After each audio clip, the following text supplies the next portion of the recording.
Mesdames et messieurs, bonsoir. La télévision d'État d'Arménie occidentale vous présente les nouvelles du jour.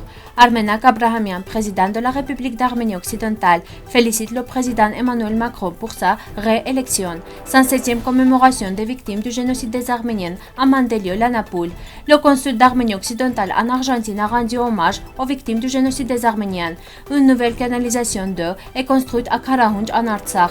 L'Azerbaïdjan rapporte l'arrestation d'un soldat arménien. Aujourd'hui est l'anniversaire de Hovhannes Shiraz. Un arménologue japonais a publié un livre sur Nerses Shnorhali.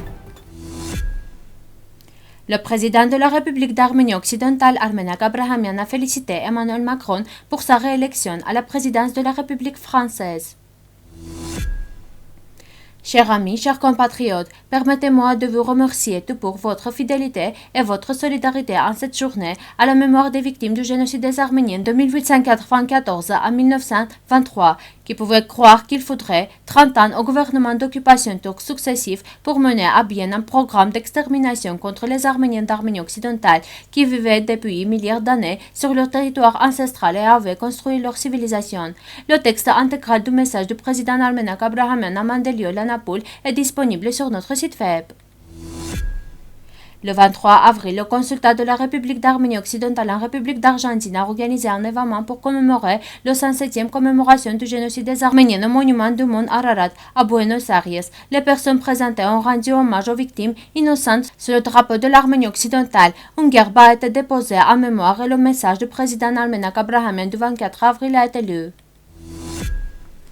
Une canalisation d'eau de 600 mètres de long a été construite pour la nouvelle zone de la communauté de Karahunj. Nous avions un problème d'irrigation dans le village. Nous sommes approvisionnés en gaz et en électricité, a déclaré le maire, soulignant que 107 villageois sont attachés à leur Karahunj natal. Selon le maire, les gens sont engagés dans des activités agricoles. 70% des terres arables du village sont passées sous le contrôle de l'ennemi. Nous sommes donc en pénurie, mais les gens ne cessent pas pour autant de cultiver des légumes dans le quartier.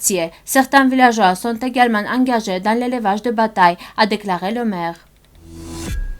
Le service national des gardes frontières de l'Azerbaïdjan rapporte qu'un soldat des forces armées arméniennes a été arrêté. Les médias azerbaïdjanais ont également indiqué que le nom de soldat arrêté était Eduard Arturovich Martirosov, un membre des forces armées arméniennes. La partie arménienne n'a pas encore confirmé officiellement cette information.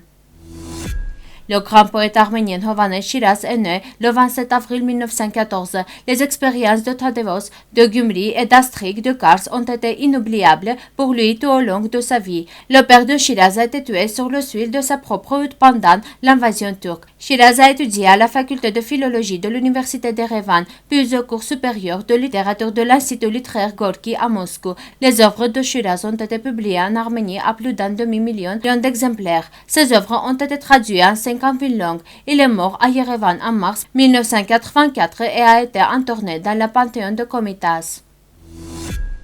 L'ambassadeur d'Arménie au Japon, Arek Hovhannisyan, a reçu Karen Amadou, chercheuse et arménologue japonaise, qui a publié un livre sur l'éminalité de l'église arménienne, théologienne et poète Nerses Shnorhali. L'annonce a été faite par l'ambassade d'Arménie au Japon. Ce livre est le premier ouvrage en japonais consacré aux activités de Nerses Shnorhali et au christianisme arménien. Hamada a traduit une partie du livre de l'œuvre de Shnorhali de l'arménienne ancienne. Merci de votre fidélité. À la fin de notre émission, vous pourrez profiter d'une performance musique folklorique des Arméniens. Vous pouvez écouter la version complète de la musique sur notre site web.